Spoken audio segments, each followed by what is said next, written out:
So, welcome to the Climate Justice Team Lunch and Learn. Assuming you've already had your lunch. We are all aware that Community of Christ declared a climate emergency at the last World Conference.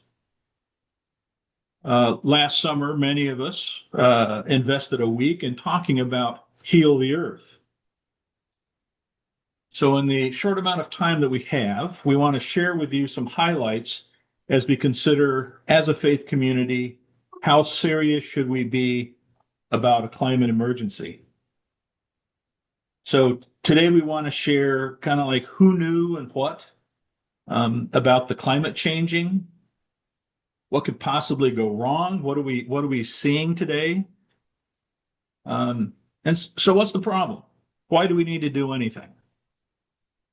And if we do something, what do we do? What's the task before us? And what's it got to do with us? Why is this something that the church has to deal with? So 10 years ago, in 2015, at the United Nations Conference of the Parties, called COP for short, it was convened in Paris, and this was COP number 21. And this is when the Paris Climate Agreement was signed by 195 countries and the European Union, which is essentially all recognized nation states on Earth. And the scientists at that time, the scientists from these companies agreed that the planet was warming. They agreed it was caused by human activity.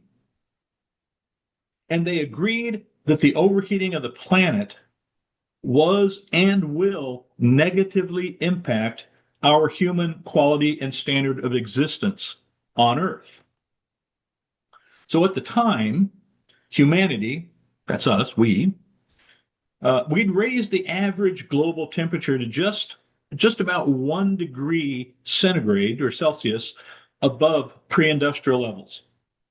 And so this COP21, they agreed that it was imperative that we limit global temperature rise to well below 2 degrees Celsius.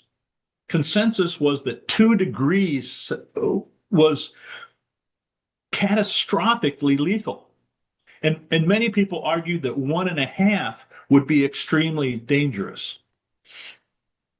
So the past 50 years or so, we've seen more and more headlines. We've watched documentaries and TV reports, and we've read books warning about climate change, what we used to call back in the day the greenhouse effect.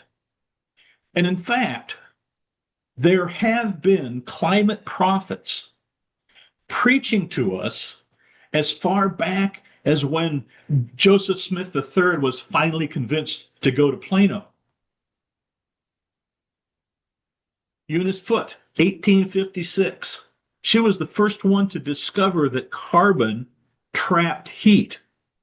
And then 6 years later, John Tyndall was given credit for her discovery and essentially repeated the same thing. Guy Callender, 1938.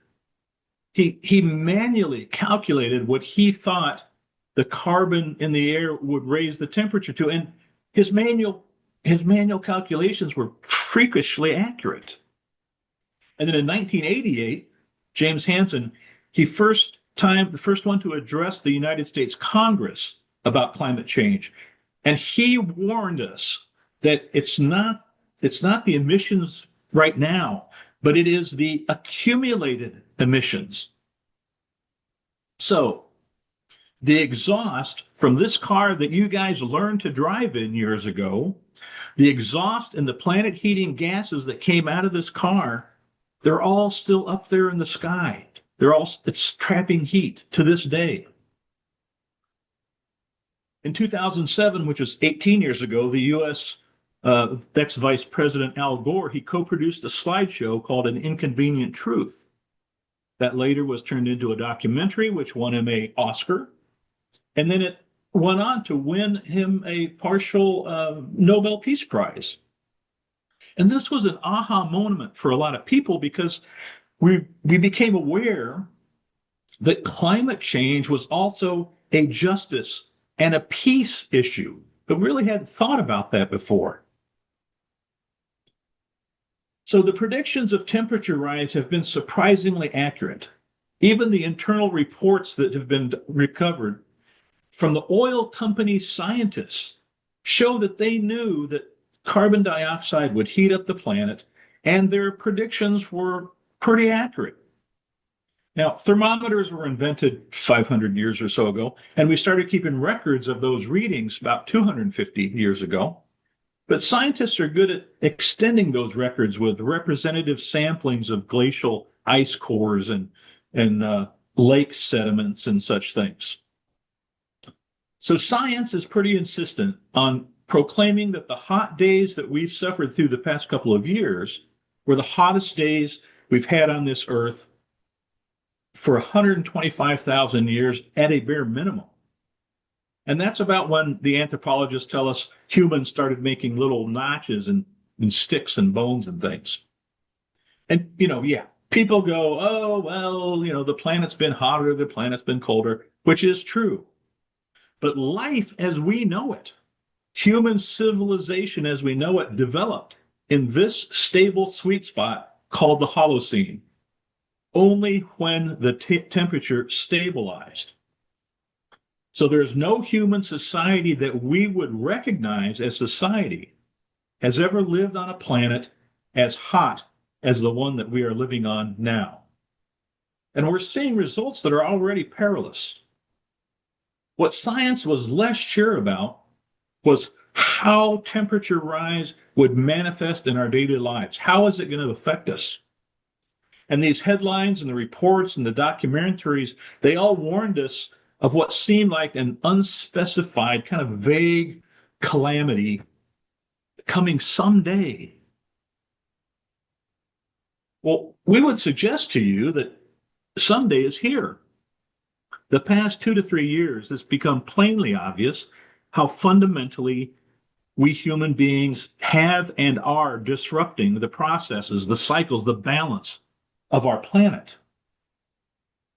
We are now experiencing the hottest days ever recorded on Earth. Now, people try to interpret this different ways, but it's pretty hard to deny this. In 2024, last year was the hottest year ever recorded. In fact, the 10 hottest years ever recorded have been the last 10 years. So the trend is overwhelmingly obvious. And we're moving into unfamiliar territory. And it's unfamiliar because we are unprepared for this accelerated heating of the planet. And our infrastructure is simply not made for a planet this warm. Now, the last couple of years, we've been given front row seats to this climate dumpster fire.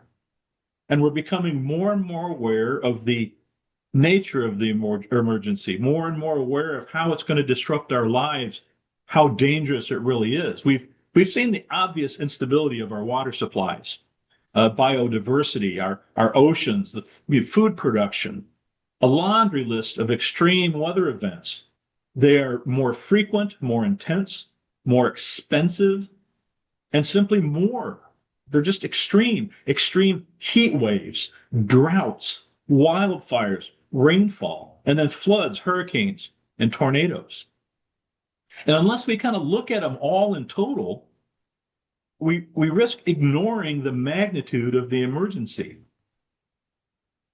So, when our planet heats up, we see more intense and longer heat waves. You might have watched some of the Olympics last year. By all accounts, it was miserably hot in an area that's unused to that kind of heat. Paris, they average between 70 and 75 degrees in August. That explains why they don't have very much air conditioning. Sicily posted their highest recorded temperature 2 years ago. In 2022, a summer heat wave in Europe reportedly caused over 60,000 deaths. 47,000 died in 2023 from heat. And the number of heat-related fatalities from last year, the hottest year Europe has ever had, is still being compiled. So, in fact, Europe is the fastest warming continent. It's warming at twice the rate of the rest of the world. And based on current projections, the deadly hot summer of 2022 is going to become average, going to be the new normal within 10 years. Last year, Cairo, Egypt recorded their highest temperature ever, 50.9 degrees Celsius. And I'm not going to repeat the Fahrenheit for Canadians because you already know what the Celsius means. Last year in Phoenix, they had a record 113 consecutive days where the temperature breached 100 degrees Fahrenheit. 70 of those days were over 110 degrees. I probably should have converted that to Celsius. Last year, India's heat wave lasted 54 days with over 48,000 heat stroke cases that they know of, and nearly 300 heat stroke deaths, with some estimates nearing 1,000. Temperatures as high as 52.9 degrees Celsius.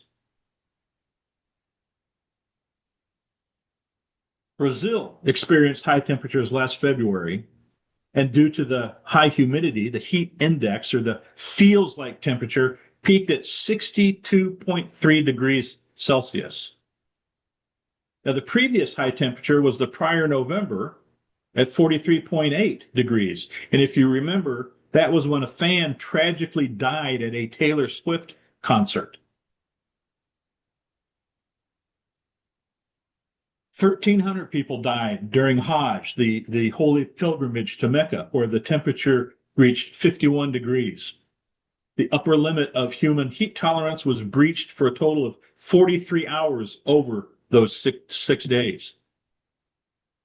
So in the tropics and the subtropic, where 3 billion people live, they are starting to experience unlivable heat and humidity.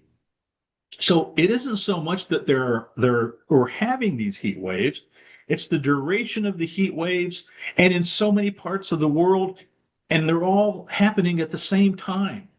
The short time frame, and that is what is alarming.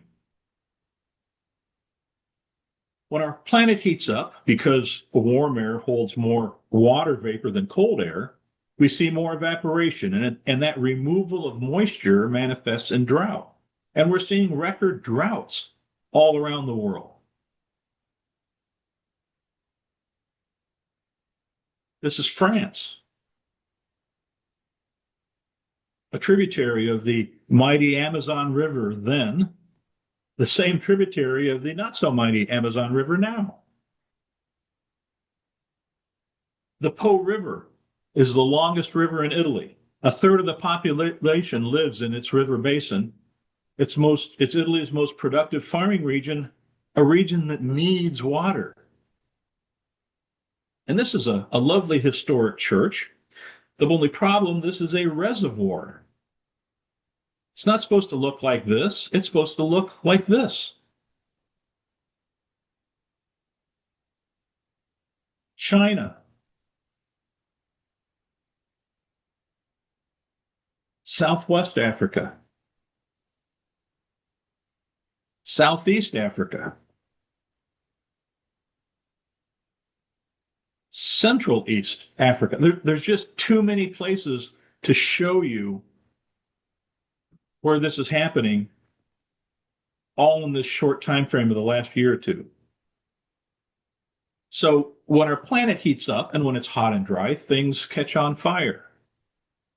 This is what the Amazon rainforest looks like on fire from 2 years ago. And this is what it looked like last year. South America had its worst fire season on record last year. South Korea, just 2 months ago, more than 20 fires broke out this spring, killing over 30 people, including 3 firefighters.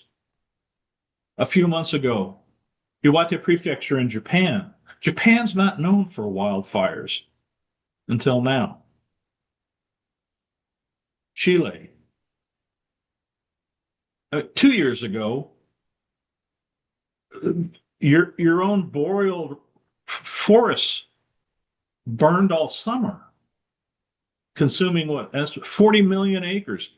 And then when I was preparing this last month, there were over 100 wildfires burning in Canada now. And last week, it was reported it's over 160 wildfires. Several fires broke out on Athens just last fall. And in fact, the year before that, Greece had the largest wildfire ever recorded in Europe, 96,000 hectares. That's 237,000 acres. So 2023 was a bad year for Europe. The beautiful Waiola Church in Lahaina, Hawaii. So if we're going to go back 2 years, we have to remember Lahaina. And this is what a 200-year-old church looks like when you light it on fire. And of course, Los Angeles had its worst fire ever. And it isn't so much as there being wildfires, it's the size and the intensity of the wildfires, and in so many parts of the world at the same time. That is what is alarming. So I'm going to run through these pretty fast, but I'm trying to get you to feel the magnitude by looking beyond our own little experience. So when our planet heats up, because warm air holds more water vapor than cold air, we see more evaporation. And once that water is evaporated up into the atmosphere, it's going to come down somewhere, and a lot of it. Now it's coming down in deluge and downpour. But even those terms seem too tame anymore. We're starting to use new terms like rain bombs and atmospheric rivers. And when unprecedented amounts of moisture, they rise up from a warming ocean, and that rain falls in a very short time period, it inundates our infrastructure. It overflows our rivers, and it causes some terrible traffic jams. And in Valencia, Spain, here's their traffic jam. So I'm going to run through some slides. Just glance at the dates. This is all happening in the last year, maybe year and a half. There's France.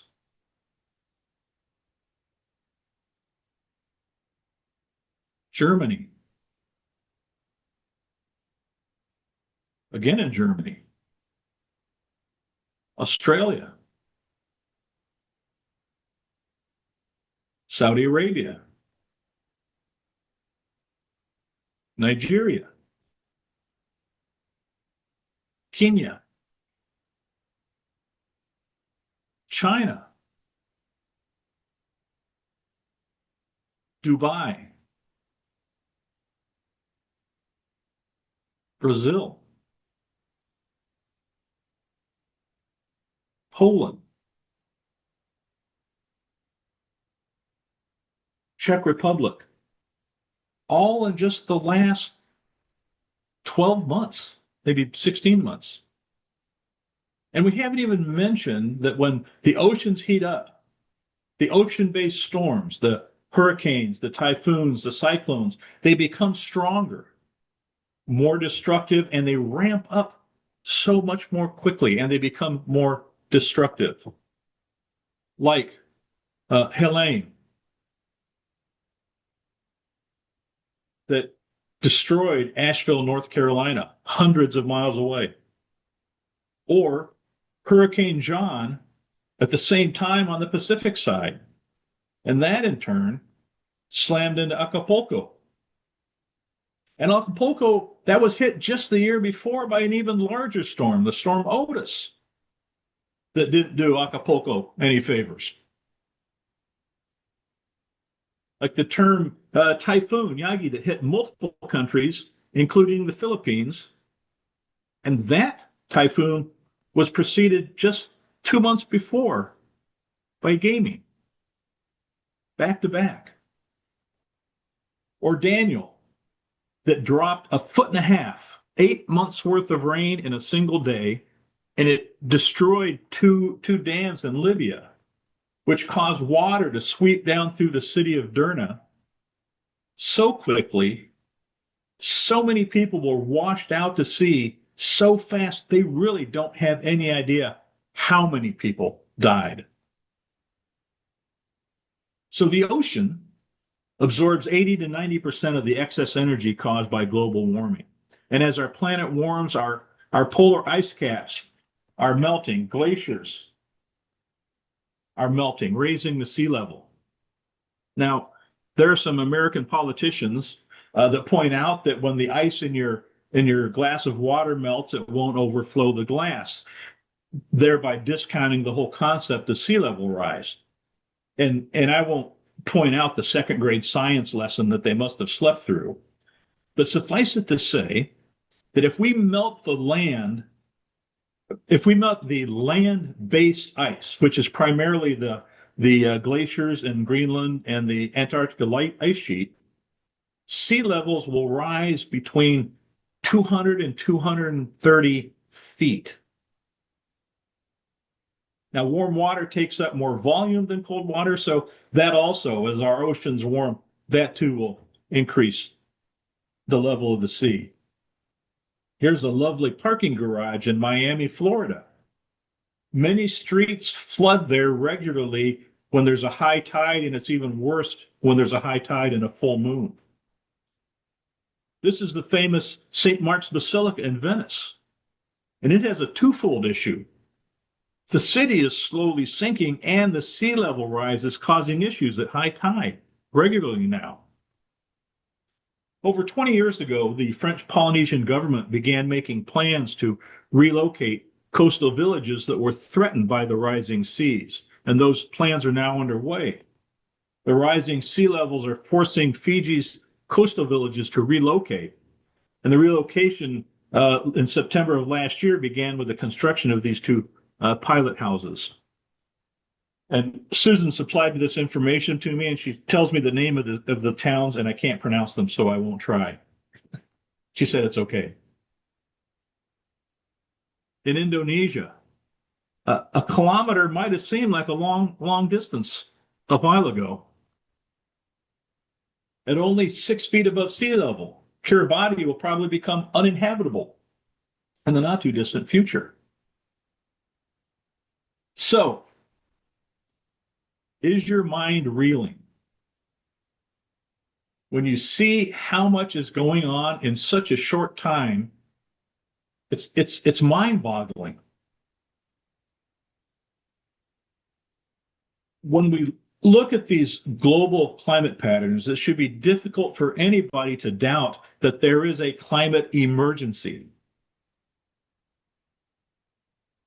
So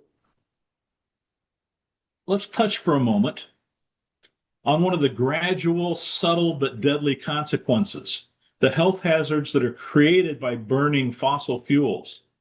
So beyond the sizable negative health impact of extreme heat and water insecurity from droughts, fossil fuels have poisoned the air, the water, and the land.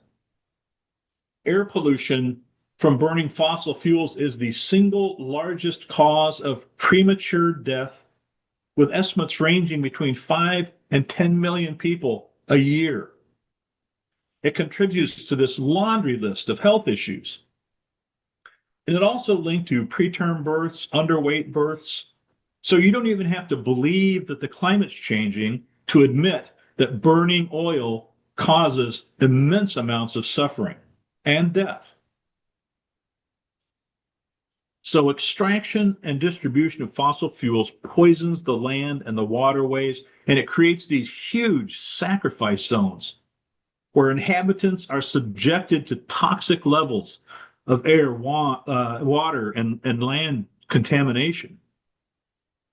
Now, some people say that developing countries need these oil jobs. But what they fail to recognize is that the wealth that the oil generates is exported. They never see it. It worsens the climate breakdown, which impacts those same developing nations more than anywhere else. And usually it creates an ecological disaster for the communities that are left living in the filth that they leave behind. Nigeria is an example where the oil industry destroyed the lives and livelihoods of the local population and delivered very few of the promised jobs and compensation.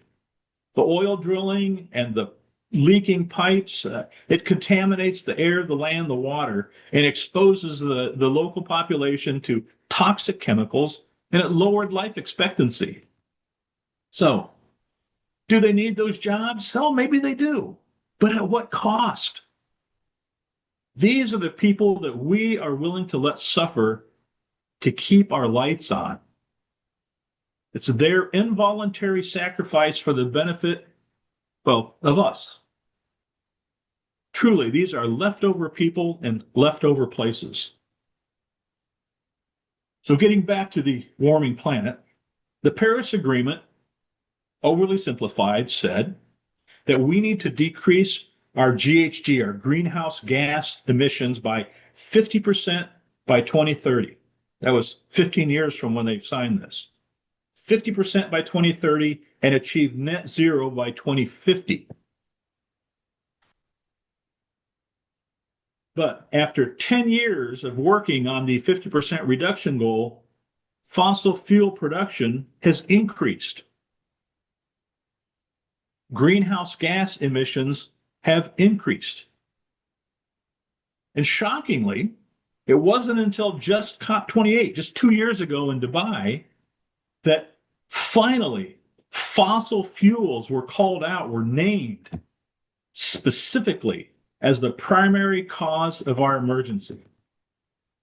So it is madness that we have not reduced burning fossil fuels at all. But it's suicidal to have actually increased fossil fuel production. Now, those of us living in wealthy countries, we're somewhat protected or insulated from this sharp rise in extreme climate events. But Christians have to recognize that those who burn the least amount of oil are the ones that are suffering the most now. Our current global temperature is causing enormous suffering right now at the temperature that we're at now.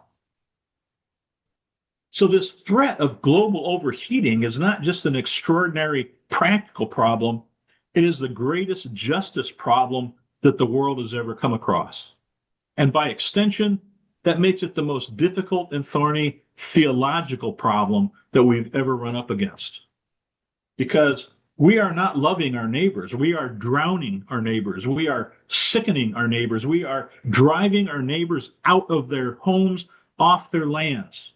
And we're making it impossible for them to grow the food that they need to eat to survive. Now, there is no official designation for what constitutes a climate refugee. So the numbers are kind of hard to pin down. People forced to move due to climate, yeah, oftentimes are also forced to move because of violence. Some were forced to move, but because they stay within their own country, they don't get counted. But easily, conservatively, at our current level of overheating right now, there are tens, maybe even hundreds of millions of people migrating to find livable climates. We've raised the temperature of the planet almost 1.5 degrees now. And given the current trajectory in the lifetimes of the people in that room sitting there right now, we're probably going to see global temperature rise get to 3 degrees Celsius. And if or when that happens, the implications are almost unbearable to think about. Different reports estimate the amount of overheating at 3 degrees will be sufficient to produce between 1 and 3 billion climate refugees. That's how many people are going to have to up and leave their homes because it'll be too wet or too hot or too dry to live there anymore.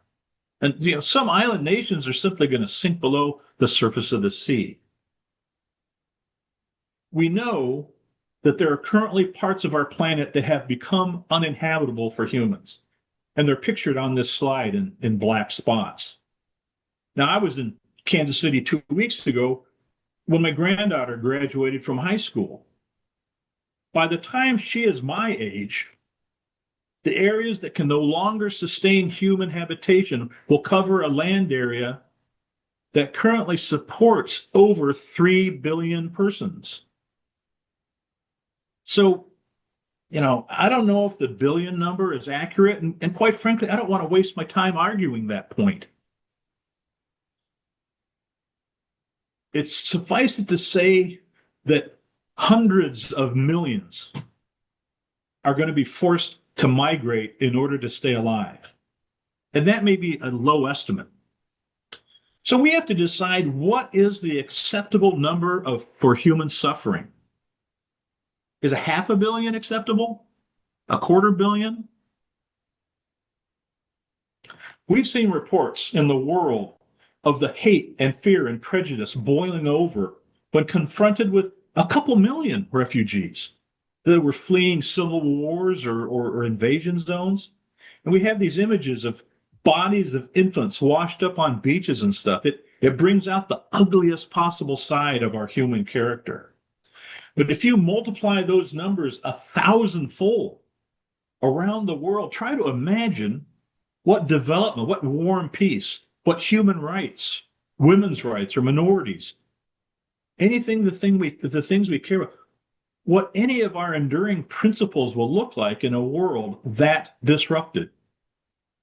And in this setting, as a faith community, we have to realize that this is a shared experience. We have members now currently trying to live in some of those impacted areas. So we cannot turn a blind eye and still claim to be a faith community. Now, admittedly, to reverse the overheating of our planet, there are a myriad of issues that need to be addressed. Deforestation, soil degradation, air and water pollution, ocean health, biodiversity loss, food production, plastic pollution, forever chemicals, eco-racism, and climate justice. They're all vital issues and of concern as a faith community. We cannot ignore any of them. However, it is our addiction to fossil fuels that is by far the greatest contributor to the pollution and the planet heating gases that have triggered our current emergency.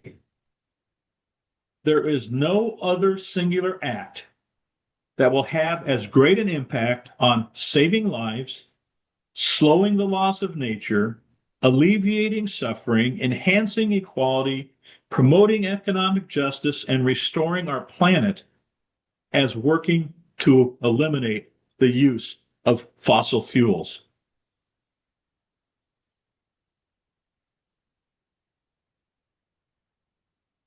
Referring to unnecessary suffering, Section 163 also counsels such conditions are not God's will. Open your ears to hear the pleading of mothers and fathers in all nations who desperately seek a future of hope for their children. Do not turn away from them, for in their welfare resides your welfare.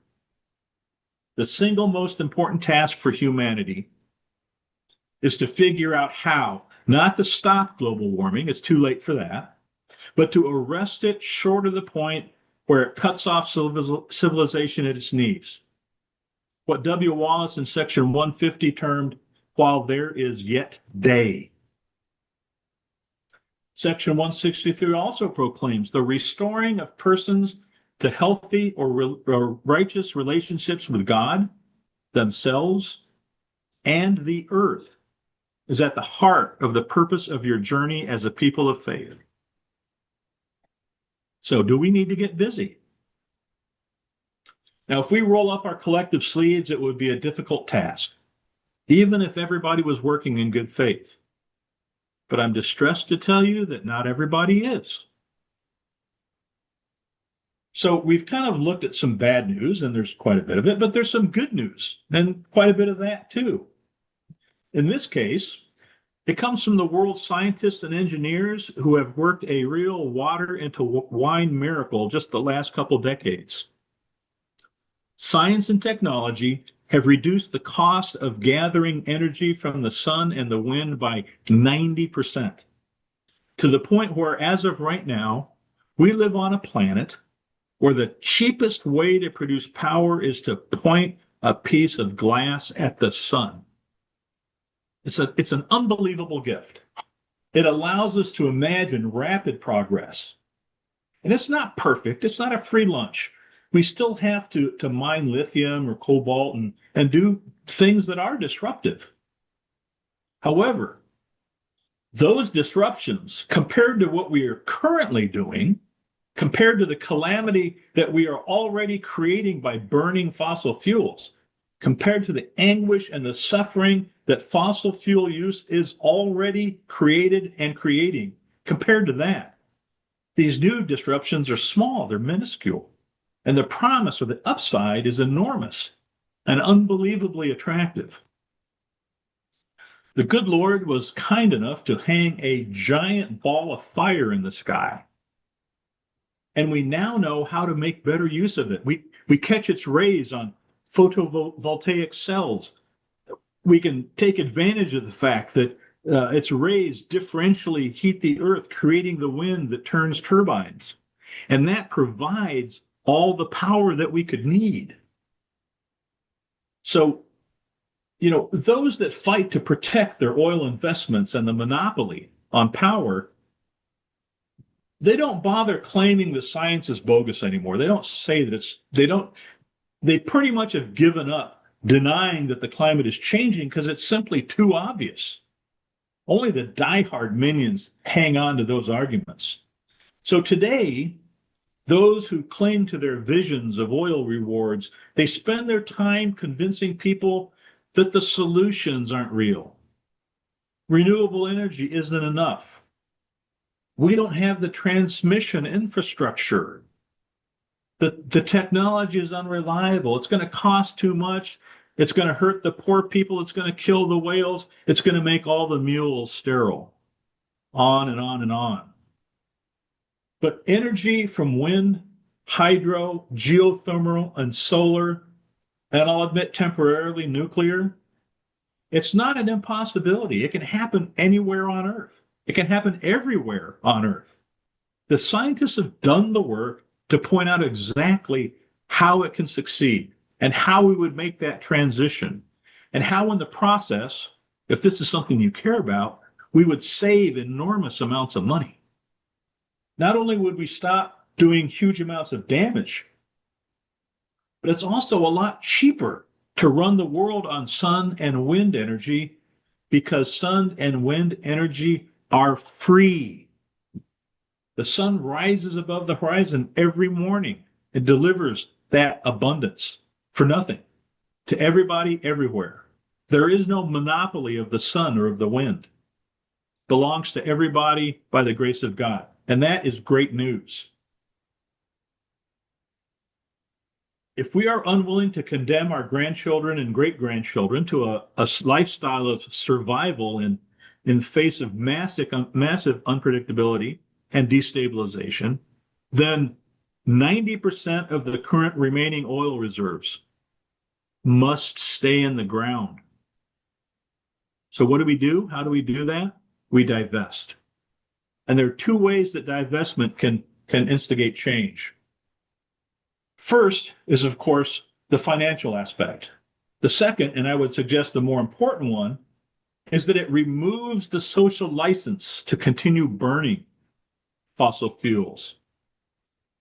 If we look and see what invest means, according to Merriam-Webster, we see one is about financial return, making money. But two is to furnish with power or authority. This speaks to what our money does. It does not only provide finance, more importantly, it also gives tacit approval, authority, and support to what the fossil fuel industry does. It gives approval to their extractive, exploitive business model. So, are there any businesses that you no longer support? or that you avoid because you're unwilling to frequent them with your money? Um, yeah, I can think of several. I think we do this on a personal level all the time. And I also suspect that there's places that you intentionally frequent to support an establishment because you like them or you like what they're doing. We're voting with our dollars, dare I say, our toonies and our loonies. And I hear comments, if we divest, if not us, it'll just be someone else, so there's no point. But we have a unique ability to do this as a faith organization. And it's a moral imperative because still this power of authority, this morality. And we can make an impact if we work together. The best known example of this was the divestment from apartheid South Africa. Now, the campaign took a while, and the financial impacts were not immediately apparent. But eventually, the financial impacts were felt, and the campaign allowed people and institutions to do two things. First, it sent a clear message to their own government and to South Africa that we did not stand by what was happening. We considered it wrong. And second, it was a creative way for people to discern how to vote with their money and uphold their own dignity and morality by being aware of how their money was being spent. And this eventually was impactful, and it played an important role in ending apartheid there. And we can recognize that this is in line with our faith, with our principles, the worth of all persons. So we become aware how faith teachings and practice can be impactful. If we follow the peaceful one, we are called to walk with those on the margins, those who are suffering the most impacts from the systems and structures that are in place, those suffering the most harm from them. And we cannot make excuses. We cannot turn away in denial, fatigue, or fear. So, look, we each need to do our part. We should align our personal actions towards sustainability. We should try to use reusable water bottles, and when we replace worn out appliances, try to replace them with heat pumps, or if we can, when our car goes kaput, think about driving an electric or a hybrid car. We should compost if we can. But we're not going to avoid calamity by one Tesla or one LED bulb at a time. We should encourage not only ourselves, but every organization that we interact with to consider divestment, to stop doing business with those companies that consistently fail to initiate policies intended to achieve the Paris Agreement goals. And by doing so, we set the stage to help revoke the social license, the social acceptance of environmental damage. Now, I can't quote numbers, but there are quite a few articles that claim that the largest portion of our individual carbon footprint, it isn't our cars, it's not our furnace, but it's our money, our investments. It's who and how we bank. Bill McKibben, who is a longtime proponent of the planet, claims that for every $10,000 invested in fossil fuels, your money is generating a month's worth of carbon of the average American. The American average is the highest, by the way. Every $10,000 invested is generating a month's worth of carbon. Some claim that every $1,000 in your bank, if it's invested in fossil fuels, represents the carbon released by a flight from New York to Seattle. So the emissions from your money dwarf the emissions of your daily life. I say it again, the emissions from your money dwarf the emissions of your daily life. So this is behind the movement to convince individuals to stop doing business with banks and financial institutions that continue to support and fund fossil fuel companies. So who should you avoid? Well, here's a good start. If you bank with any of these, and if you're able, change.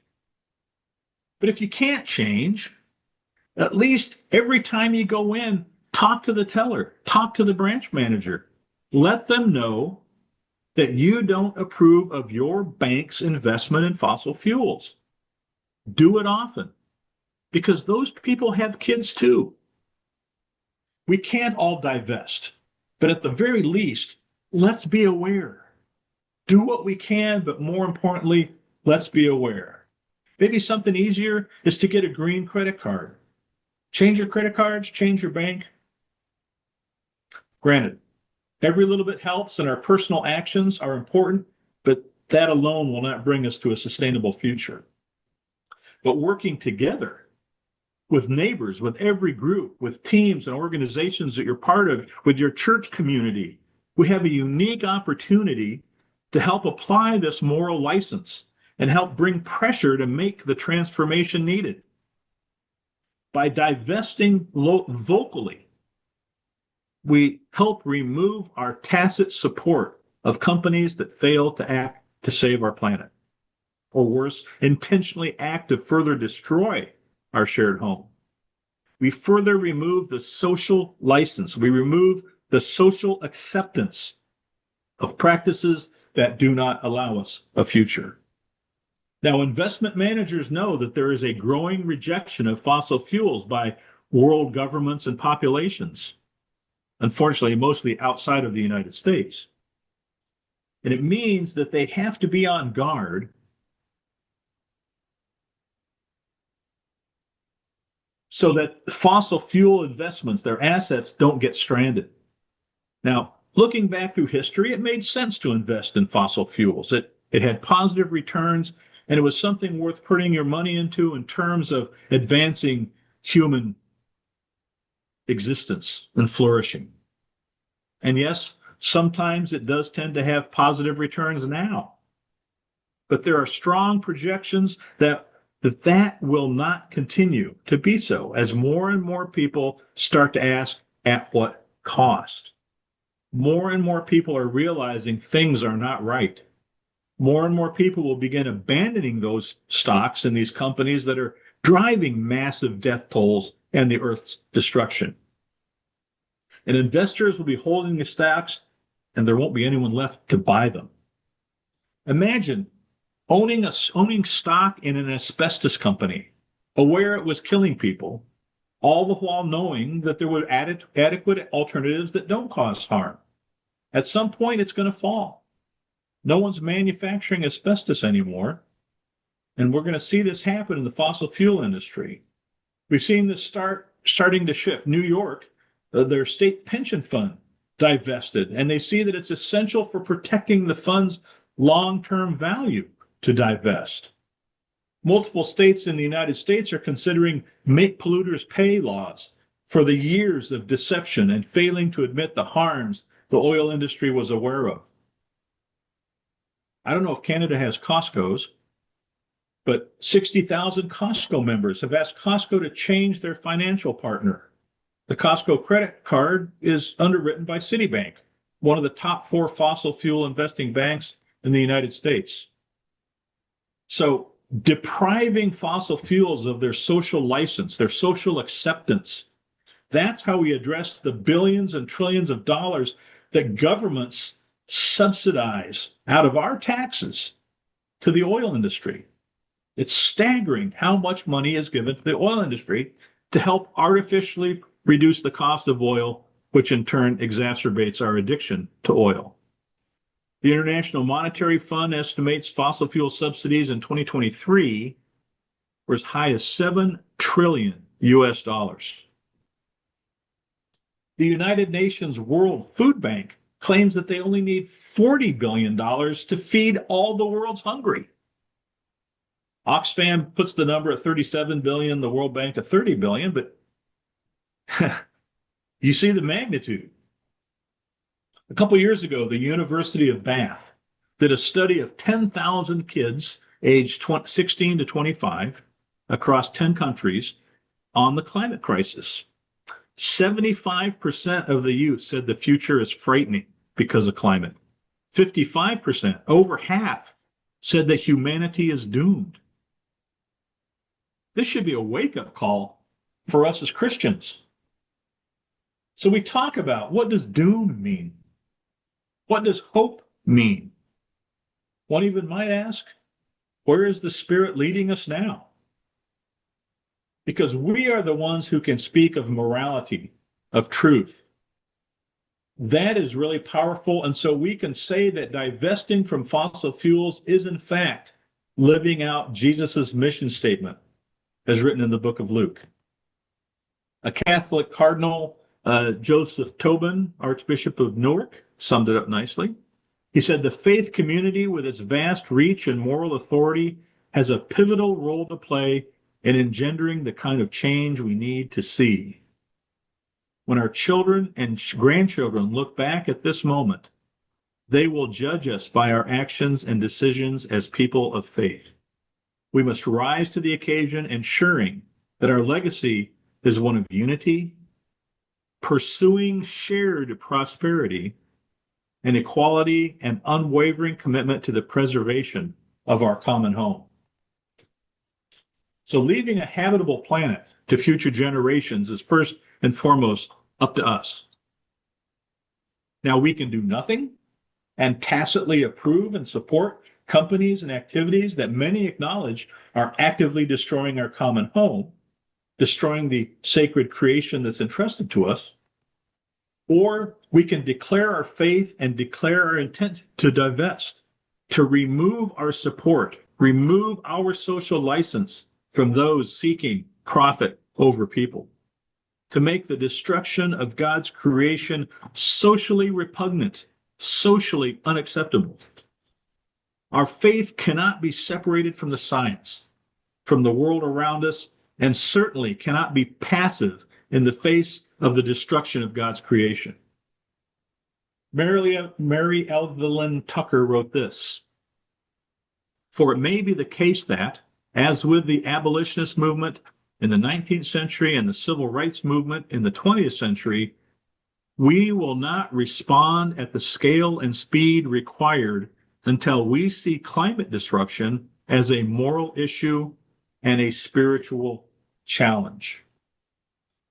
So we are at this remarkable moment when, with the wit and intelligence that God gave us, we could make an absolutely epic transformation for us, for our neighbors, for our more than human neighbors, for all of God's creation. And in the process, we can manage to make ourselves a little smaller, take up a little less space on this earth, and cast a slightly smaller shadow. But we have to do it fast. This is not something we can do a little bit at a time. It's not something we can keep putting off. We can't punt it to another conference. This is, as they say on television, a limited time offer. Yeah. While there is yet day. Because once you pass certain points, there's no going back. Once we've melted the Arctic, nobody has a plan on how you freeze it back up again. Once you've turned the Amazon into a savanna, which is what we're doing now, nobody has a plan on how you grow a rainforest there again. And once you raise the sea level to the point where, as inundated our coastal cities, there's no way to drain it back, at least not in human time. So we have to act fast, and we have to act forthrightly, and we have to be willing to, as in 163, to courageously challenge cultural, political, religious, and I'm going to interject, economic trends that are contrary to the reconciling and restoring purposes of God. Pursue peace. So in the case of a climate emergency, companies follow those trends for their own selfish reasons to delay this transition so that their business model lasts another decade or two, even at the cost of breaking this planet and killing millions upon millions and displacing billions. They preach moderation. I think Greta said it best. People are suffering. People are dying. Entire ecosystems are collapsing. We're in the beginning of a mass extinction, and all you can talk about is money and fairy tales of eternal economic growth. How dare you? if we are to be to strive to be faithful to that vision, if we make the effort together, I believe that it's all right to think that if we do everything we can, if we can push this world to transition from getting our energy from hell to getting energy from heaven, that we have some real possibility of making the most significant change for the environment, change for more neighbors than we can imagine, change for more than just human lives, and change to heal the earth. And I would suggest the work to restore God's creation is Christ's vision of the peaceable kingdom on earth. And I would posit that climate action is, in fact, a faith thing. Thank you.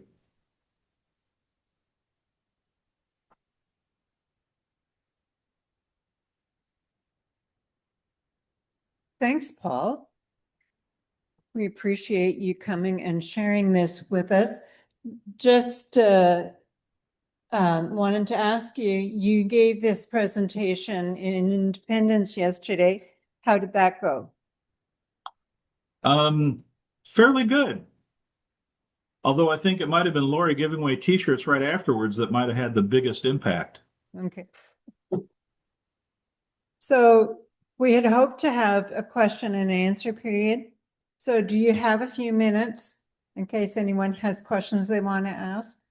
Sure. If there's something that, I mean, you're perfectly capable of answering the questions as well. I can answer some questions, but you're the passionate one. Who has a question? Was there somebody that had a question?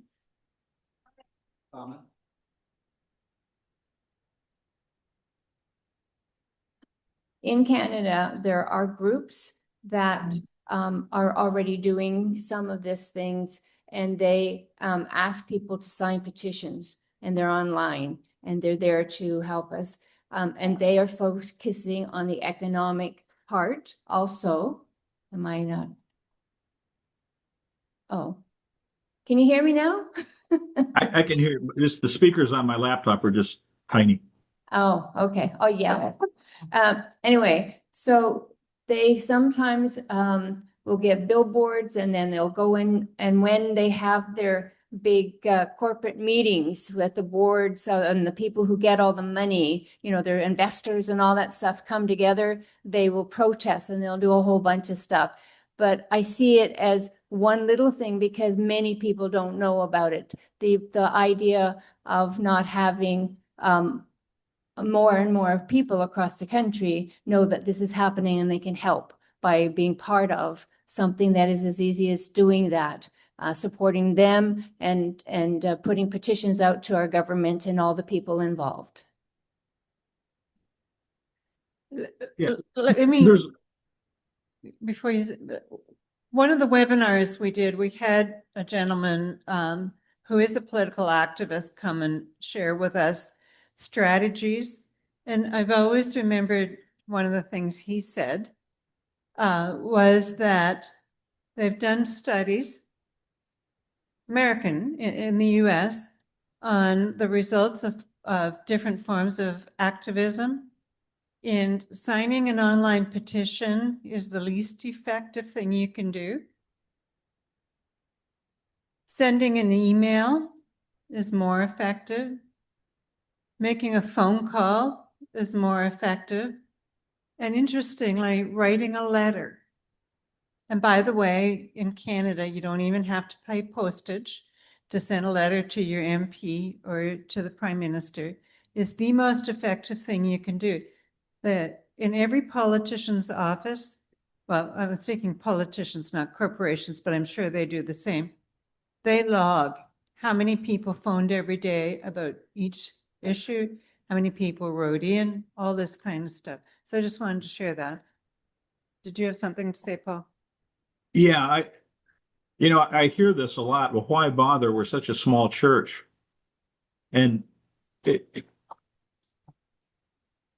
if we get off the sidelines, if we get in the game, if we could marshal our membership, if we had 20,000 people call or write to their elected representative. That's a huge number. That can move the needle. That can make a difference. We can be significant, but we have to have the will to do it. And we need to mobilize. We need to do it as a faith community. There's a young woman who lives up there somewhere. She did a webinar for us. Her name's Danny Lindemood, and she works for Water Keepers, I think. I don't know if you remember, Joan. But they regularly go out. Water and watchers. Water Water watchers. They regularly go out and they protest and they hold vigils and whatnot. Wouldn't it be amazing if and she's a church member, she's not all that active, but wouldn't it be amazing if she could call up a local congregation and get 15 or 20 more people to go out? If she felt like her church was supporting this, and all she had to do was make a phone call and gather some troops to help, because young people are concerned about this. Their concern about climate is often polling in the 70 and 80% range. And if our church is not actively doing something, they have to go somewhere else to take action on something that they're seriously concerned about. Do you want to say something? We have our local Brit here. Andrew Fellows from Great Britain. He's the one who introduced the climate resolution at the last conference. Yeah, so the only thing I'd really add to that is that there are other organizations that frequently protest. So we could always join with them too. Protest doesn't need to be difficult. It's just going on, adding your voice, adding your face, just adds to the number. The more people that can be out protesting, the more it'll get noticed. That's all I can say. Nice to see you, Andrew. Andrew's the one who coached me through how to do introduce the legislation, because he's already had practice doing that. Good afternoon, I'm Catherine. We had the issue raised here about the issues of damage that's currently being caused with alternative energy sources. Things like the need to still mine and create the acids in the batteries, and the damage left by wind turbines once they've expired their life cycle. So how is this fit into this picture of divesting from fossil fuels when we have similar issues with alternative energy as well? Catherine, that's a legitimate concern. But when people bring that up, they fail to acknowledge the damage that is currently being created. And I think if you compare the damage of wind turbines and how to dispose of them compared to the destruction that we're seeing and the millions of people dying every year from burning oil, from the sacrifice zones polluting huge tracts of land, the down and the mining of the minerals, I think the comparison is infinitesimal by comparison. So and we can't run off willy-nilly. There's no question. But we still have to do some disruption. There's no question about that. But I think that disruption, I don't know if you've ever seen a picture of the oil sands out in Western Canada. That took a pristine forest and turned it into a gaping wound on the side of the planet. So, we can't go, oh, well, that'll cause disruption if we have to mine lithium, when we look at the horrendous destruction that's going on in the current status quo. And some of the mining is going to support fossil fuel mining rather than actually EVs. There's more cobalt mined for fossil fuels than there is for any of the other technological uses to support mining. Okay, do you want to? I'm unfamiliar with that. Did they do that? Did you hear that?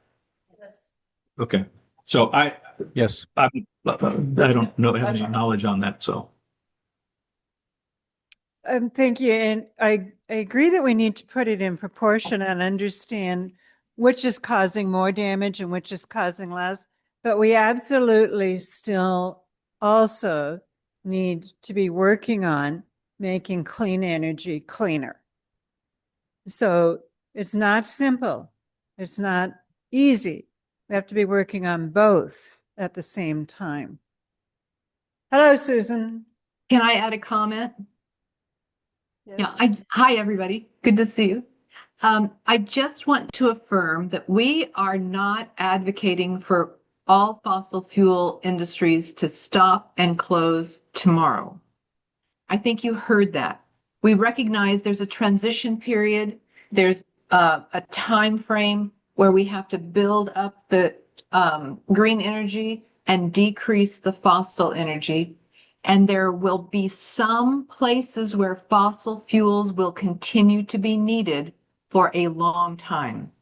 Those that rely on coal for their heat and their cooking in Africa, we don't have a solution for them except to keep on using coal. And we acknowledge that. And so the coal that is exported to Africa needs to go to those areas. So there will be this period of time when fossil fuels and clean energy continue to coexist, but fossil fuels don't need to expand. We've got enough stockpiled right now to last for a long time without building more pipelines, without mining more coal, without doing a lot of the damage that we're doing by increasing the fossil fuels. A just transition is a change that is made over time in such a way that those affected most are not unjustly treated. And that's your African folks, that's your farmers that can't get electric tractors to work, right? That's the truckers who can't get batteries large enough to make a semi truck work. There's all kinds of small populations that will continue to need fossil fuels for a while, and we recognize that. That's a just transition. We support those folks. I want to add one thing too. Hey, you're getting a lot of passionate people here today. Sorry about that. I just want to know that part of a just transition is for us to ask ourselves what's just. Wait. Oh, This is sorry. Lori Gordon. But she just introduced. Oh, I'm just telling people who you are, Lori. This is Lori thank Gordon. you. But I thought we might be out of time. I want us to be asking, what is the just use of the energy that we have? For instance, even though renewables have dramatically dropped in price and gone skyrocketed, fossil fuel use is going up because we are using have more intense needs for fossil fuel for things like AI, gigantic data centers, Bitcoining, cryptocurrency. There are places in our culture where we are using enormous amounts of energy that are bringing fossil fuels back online.